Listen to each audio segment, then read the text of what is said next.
Hello viewers, welcome to my channel and thank you for watching the videos. इस video में हम conformal mapping और transformation और mapping करेंगे। इसके कुछ पॉइंट्स हम ऑलरेडी डिस्कस कर चुके हैं सोर्सेज एंड सिंक के टाइम पर। इमेज के वीडियो में यहाँ हम एक जेड प्लेन लेते हैं और एक जीटा प्लेन लेते हैं। Z plane means X Y plane और zeta plane means xi and eta plane. यहाँ एक पॉइंट है और एफ जेड फंक्शन है, क्लोज्ड कंटूर सी है, इसके corresponding closed contour C dash है। जीटा इज इक्वल टू हम लिख सकते हैं जाई प्लस आई ईटा। तो हम यहाँ मान कर चल रहे हैं कि एफ जेड एक फंक्शन है कॉम्प्लेक्स वेरिएबल जेड का, Z is equal to X plus I Y है और एफ जेड सिंगल वैल्यूड है एंड डिफरेंशिएबल है within a closed contour C in the Z plane X Y plane में। And zeta जो कि जाई plus i ईटा ये another complex plane है जिसे जीटा प्लेन हम कह रहे हैं। और यहाँ पर एक रिलेशन है जो कि zeta is equal to F Z. तो ये की रिलेशन है, फंक्शन है, आप कह सकते हैं zeta is equal to F Z. और यहाँ पर हम ये भी लेकर चलें कि corresponding to each point in the Z plane within और ऑन सी, जीटा प्लेन में भी एक पॉइंट होगा, there will be a point zeta in the zeta plane and points on C or within C will lie on और within a certain contour C dash in zeta plane. Necessary condition इस mapping को exist करने के लिए है, mapping को exist करने के लिए मैपिंग है जेड प्लेन से जीटा प्लेन में कि F dash Z should never vanish, F Z dash zero नहीं होगा, should never vanish at any point on और विद इन सी। और दूसरे शब्दों में हम कह सकते हैं डी जीटा, बिकॉज ये जीटा है, F Z is equal to zeta, इसका मतलब हम इसे डिफ्रेंशिएट कर रहे हैं इसलिए एफ डैश जेड आ रहा है। So D zeta upon D Z ये जो है ये एग्जिस्ट करना चाहिए and must independent of the direction of delta Z. So ये एग्जिस्ट करना चाहिए, must exist and independent of direction of delta Z. अब हम दो प्लेन लेते हैं एक्स वाई ज़ीरो एंड दूसरा प्लेन है जाई एंड ईटा। सो ये जीटा प्लेन है और ये Z plane X Y plane. यहाँ एक पॉइंट लिया P, एक अनदर पॉइंट P1 P2, इनको हम ज्वाइन किए एंगल एक्स एक्सेस से, मीन्स हॉरिजॉन्टल से थीटा है और ये थीटा डैश है। इसी तरह हमने यहाँ एक पॉइंट लिया Q और Q1 Q2 कॉरस्पॉन्डिंग पॉइंट्स हैं बिकॉज हर पॉइंट के कॉरस्पॉन्डिंग पॉइंट होगा। सो इसका भी एक्स एक्सेस से लिया, इस एंगल को हम काई कह रहे हैं और ये पूरा एंगल जो है ये काई डैश है। सो अब दो हमारे पास हो गए, हम लिख सकते हैं कि zeta one minus zeta upon z one minus z is equal to F z one, because zeta one f z one हुआ, जीटा हुआ f z upon z one minus z. अब लिमिटिंग केस लें तो limiting case में ये जो है f dash z हो जाएगा। लिमिटिंग केस है कि जो पॉइंट P1 P2 हैं ये अप्रोच कर रहे हैं P को। So P1 P2 they are approaching towards the point P। इसी तरह Q1 Q2 will approach to Q। This is equal to zeta one minus zeta upon z one minus z. Similarly हम लिख सकते हैं zeta two minus zeta upon z two minus z is equal to F z two minus f z upon z two minus z. यहाँ भी limiting case लें Z तो ये F dash z हो जाएगा and this is zeta two minus zeta upon z two minus z, तो ये equal हो जाएंगे। सो ये होगा zeta one minus zeta upon z one minus z is equal to zeta two minus zeta upon z two minus z is equal to f dash z. And f dash z क्या है, D zeta upon ये यहाँ हमने लिखा है d z, differentiation क्योंकि zeta is equal to F z है। ये ऑलमोस्ट लिमिटिंग केस में यही वैल्यू आएगी। सो ये सिचुएशन हमें मिल गई एक, जहाँ पर ये कंडीशन कह सकते हैं वैल्यूज़ मिल गई। अब हम ज़ीटा 1 माइनस ज़ीटा को, जैसे z is equal to r e to the power i theta होता है, आर जो है रेडियस ऑफ द सर्कल है, तो यहाँ भी हम इसे माने ये रेडियस है, so this will be r e to the power i theta dash and this will be for p1 r e to the power i theta. ये वैल्यूज सब्सटीट्यूट करते हैं एंड देन लेट्स सी।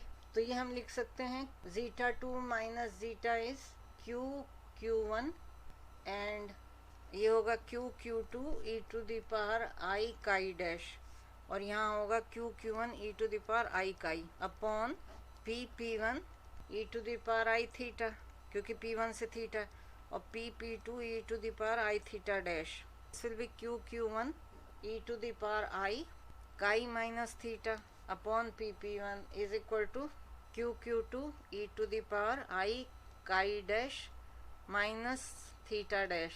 इसका मतलब हुआ काई minus, compare करें, chi minus theta is chi dash minus theta dash, जो हम लिख सकते हैं chi dash minus chi is equal to theta dash minus theta. So इसका मतलब हो गया angle q1 q2 is equal to angle p1 p2। So q1 upon p1 is equal to q2। ये एंगल्स इक्वल हो गए तो ये cancel out हो जाएंगे, सो ये हो गया q2 upon p2 which is equal to, हम ऑलरेडी देख चुके हैं f dash z, which is equal to mod of this and dz। Because angle किसी भी तरफ से हो, इसमें हम डायरेक्शन नहीं ले रहे हैं, सो हम लिख सकते हैं मॉड ऑफ dz, ये इंडिपेंडेंट ऑफ डायरेक्शन है, so therefore we will write mod direction of angle and this q1 and q2, ये डिपेंडेंट, इस पर डिपेंड नहीं करेगा, जो कि डेल z के फॉर्म में हम ले सकते हैं। अब दो ट्रायंगल हो गए p1 p2 and q1 q2, ये सिमिलर ट्रायंगल्स हैं, तो इससे ये एस्टेब्लिश हो गया कि similarity of corresponding infinitesimal elements of two planes हो गए decide.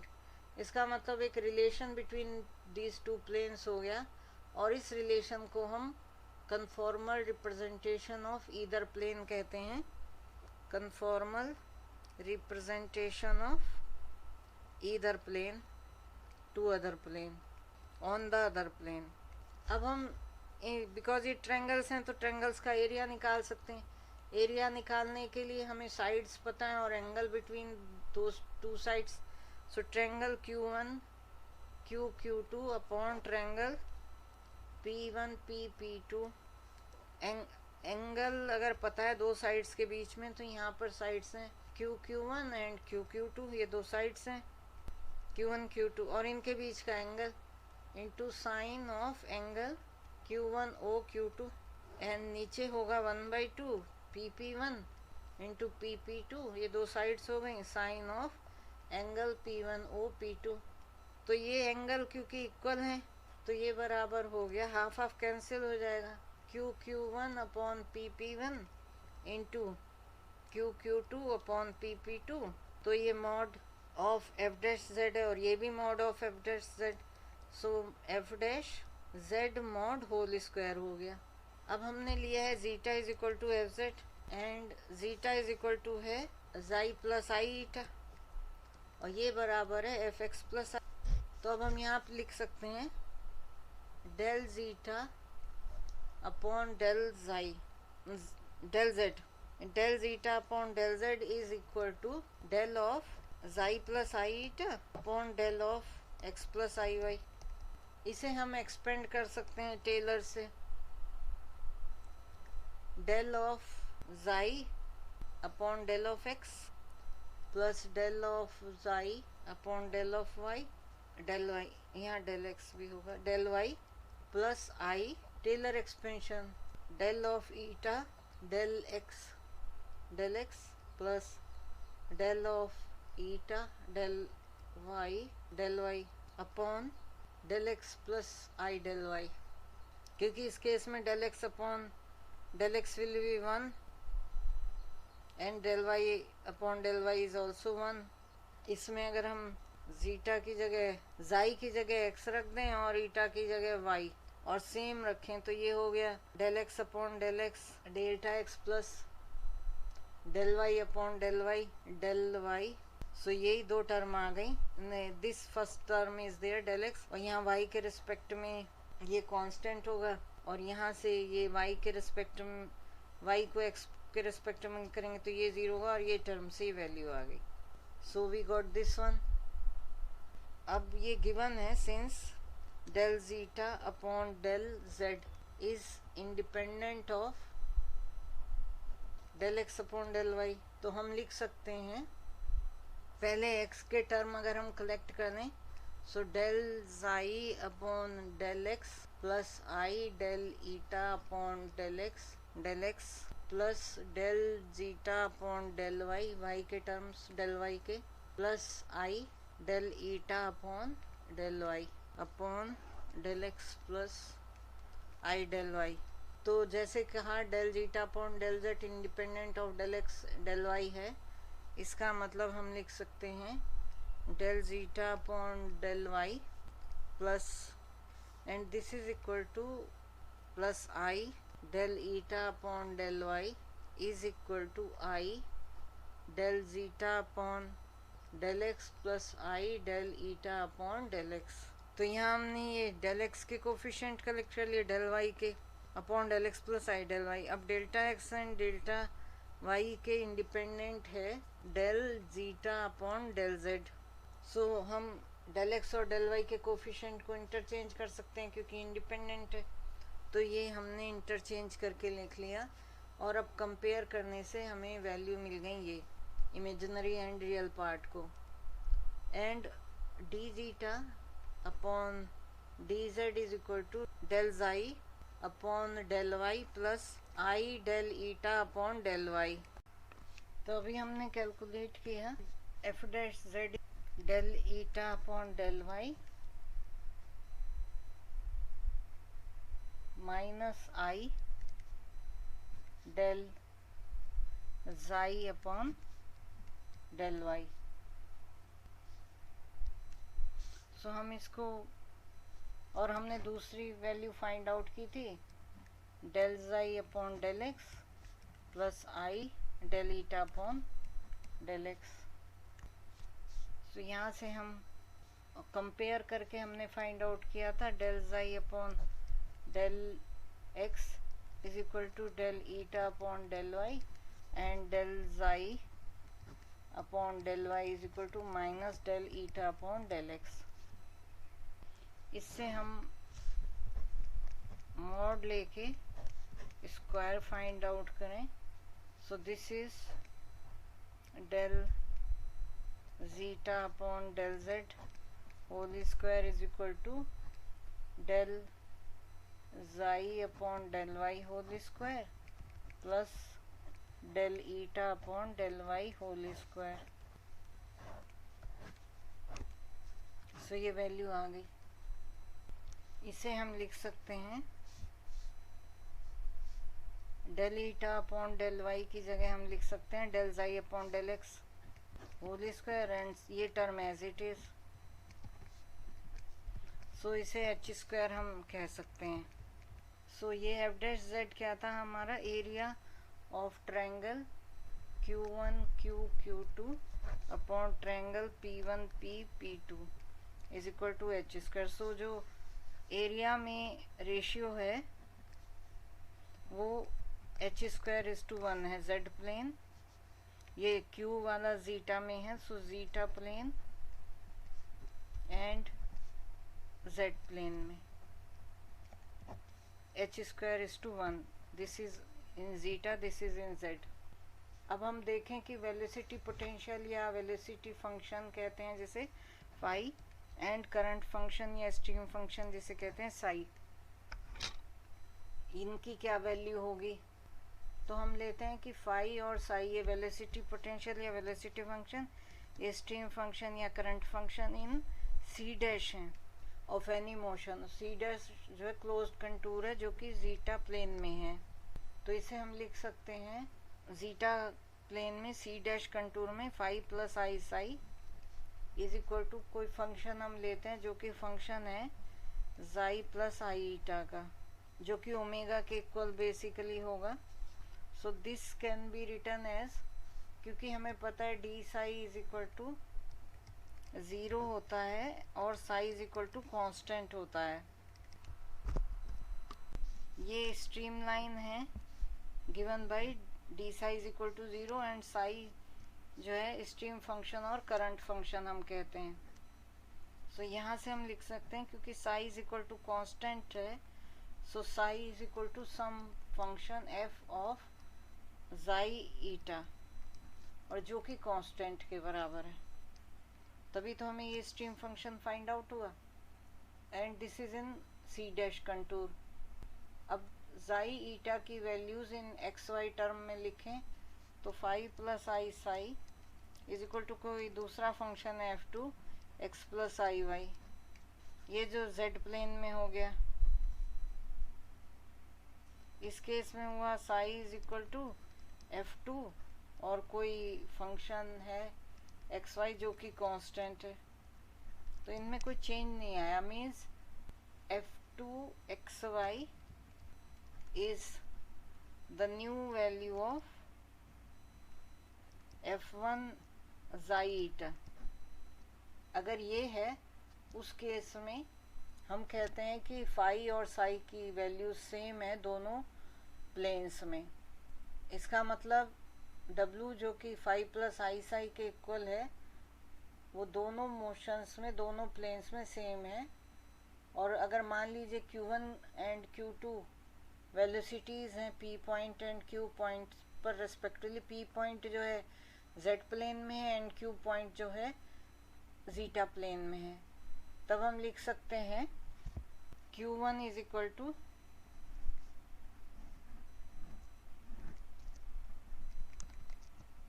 Q1 is equal to dW upon dz whole square. यही हमारी मॉड स्क्वायर डेफिनेशन से है.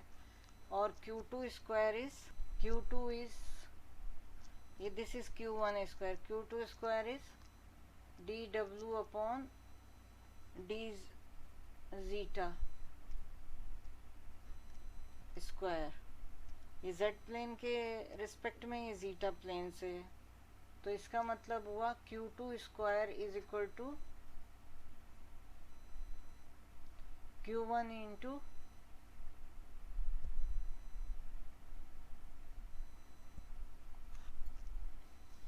Q1 square into d z upon D zeta square. ये कहाँ से आया? This is by using the equation that this is equal to h square.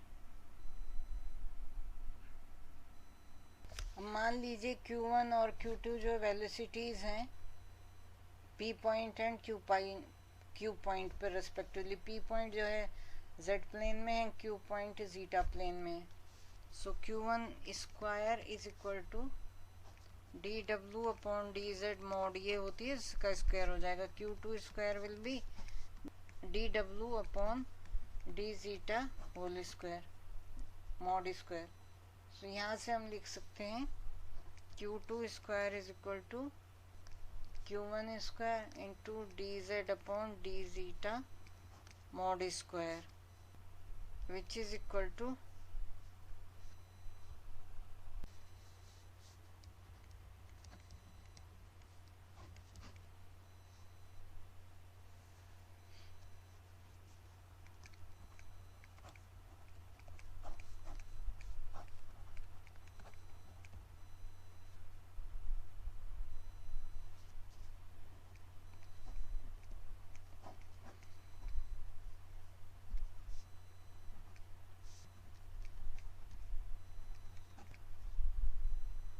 और ये हमने ऑब्टेन किया था that this is equal to ये रेशियो है f dash z is equal to d xi upon D z.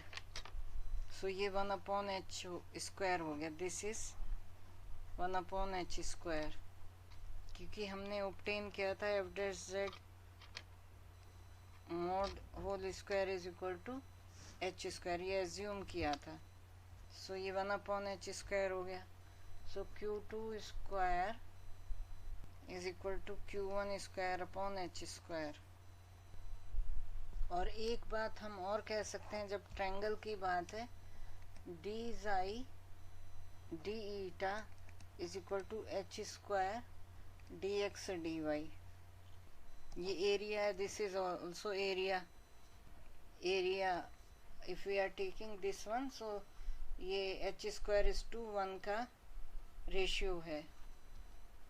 So ये concept use करके हम लिख सकते हैं Q2 square d psi d eta is equal to Q1² into h² dx dy।